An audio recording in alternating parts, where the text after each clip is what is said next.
اور बोध कथाओं की भी बड़ी महिमा है कि बोध कथाएं हमें कानों से जाती हैं हमारे शरीर के अंदर और हमारे हृदय में भगवान के प्रति प्रेम उत्पन्न करती हैं कथाएं। जब वो हमें ध्यान आती रहती हैं बार बार, तो बोध कथाओं की बड़ी महिमा है। रामचरितमानस में भी इस महिमा को कहा गया है। इसलिए कोई भी संत होते हैं कहीं कथा सुनाते हैं तो बोध कथाएं जरूर सुनाते हैं। ऐसी एक बहुत सुंदर कथा है जो संत शिरोमणि श्री रामकृष्ण परमहंस जी ने कही है कि एक बार एक नाई था। वो नाई कहीं जा रहा था, तो जाते जाते ना वो एक पेड़ के नीचे रुका। तो उसे कुछ आवाज सुनाई दी पेड़ के नीचे खड़े होके।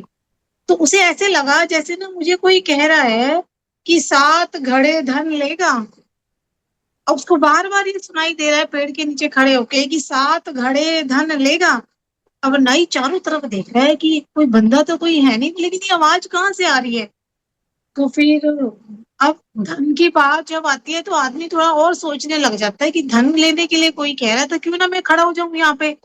अब उसके मन में लालच आ गया, तो जोर से कहना रहा, हाँ लूंगा, हाँ लूंगा, दे मुझे धन, 7 घड़ा धन।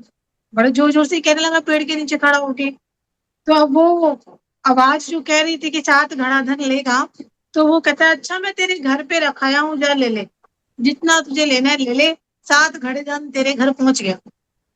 अब वो घर आता है नाई, घर आके देखता है कि सच्ची मुच्ची 7 घड़े रखे हुए हैं।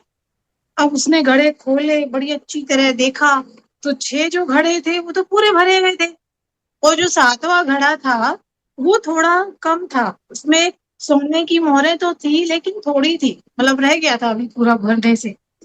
तो उसने देखा भी ये तो खाली है। अब उसके मन में ये आ गया कि 6 तो भर गए हैं, पूरे भरे भरे मिले, चल मैं, मेरे को तो जो तनख्वाह मिलती है मैं उससे और ले लूंगा सोना, मैं इससे भी पूरा भर लूंगा, क्या हो गया फिर अगर ये आता है तो।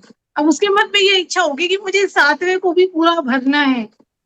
अब उसके को जितना मिलता था उसमें से जो बचाता था ला ला के घड़े में डालता रहता था।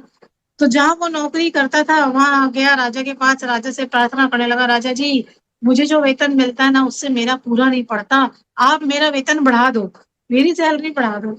अब राजा, ठीक है, राजा ने नाई पे तो खुश था, ये नाई बढ़िया काम करता था, राजा ने उसकी सैलरी बढ़ा दी। अब बढ़ा दी तो दुगना होगी इसकी सैलरी, वेतन उसका दुगना हो गया, लेकिन हालत उसकी फिर भी नाई की वैसी की वैसी। अब करता क्या कि जितने से तनख्वाह मिलती सारी की सारी ला के उस 7वें घड़े में डाल देता था, और लोगों से फिर कोई चीज लेनी होती थी तो लोगों से मांगना शुरू कर देता था, मांग मांग के खाता था। वो जो घड़ा था 7वां वो भरने का नाम ही नहीं करता था। अब वो कहता था मैं इतना ला ला के इसमें डाल रहा हूँ ये भर ही नहीं रहा। तो दिनों दिन जो नाई था उसकी हालत बिगड़ने लगी। अब राजा कहने लगा भाई क्या बात, तुम्हारी सैलरी पहले कम थी, तुम इतना खुश रहते थे, बढ़िया करते थे, अब मैं तुम्हें देख रहा हूँ दिनों दिन तुम्हारी हालत बिगड़ रही है, मैं तो तुम्हारी तनख्वाह भी दुगनी कर दी है, अब तुम्हें क्या टेंशन है। अब राजा ने कहा ऐसा लगता है कहीं से कोई ऐसा है तुझे जो है 7 घड़ा धन जो है तुझे कहीं से मिल गया है और तू उसकी टेंशन में रहता है। अब राजा ने तो बड़े बेपाक होके ये बात ऐसी ही कह दी उसकी हालत देख के, जैसे किसी को बहुत सारा धन और उसकी टेंशन होती है हर समय। तो तनख्वाह तो उसकी दुगनी हो ही गई थी। तो वो नाई राजा से कहता है आपको कैसे पता मुझे 7 घड़ा धन मिला है। क्या मैं तो ऐसे ही कह रहा हूँ भाई, तेरी हालत ऐसी है, तू हर समय चिंता में रहता है, शक्ल तेरी ऐसी होती जा रही है।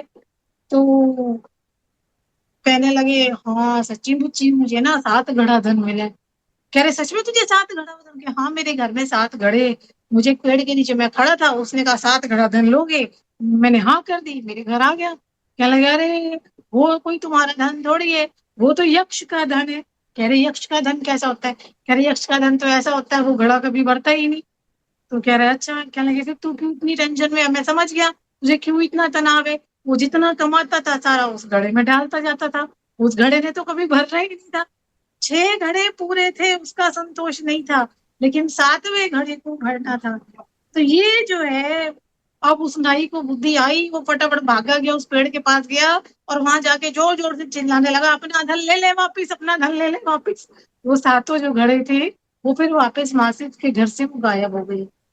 ये जो प्रसंग है ये बोध कथा ये बताती है कि इतने दिन तक वो अपने पेट को काट काट के وہ 7वें گھڑے کو بھرتا رہا لیکن وہ بھرنے میں نہیں آ رہا تھا. یہی حالت ہماری ہے. ہمارے پاس جو سنچت دھن ہے، جو جمع دھن ہے، اس کو تو ہم بھولے بیٹھے ہیں، لیکن ہر سمے اچھا اور رہتی ہے، اور اپنے ساری اچھاؤں پہ ہم قابو کرتے رہتے ہیں، اور خرچ نہیں کرتے ہیں طریقے سے جو ہمیں کرنا چاہیے. تو یہ پرسنگ یہ بتاتے ہیں کہ جو لوبھ، یہ لالچ روپی 7واں گھڑا ہے نا، وہ منشیہ کا زندگی میں کبھی نہیں بھرتا، اور یہ وہی ہے جسے یکش کا دھن کہتے ہیں.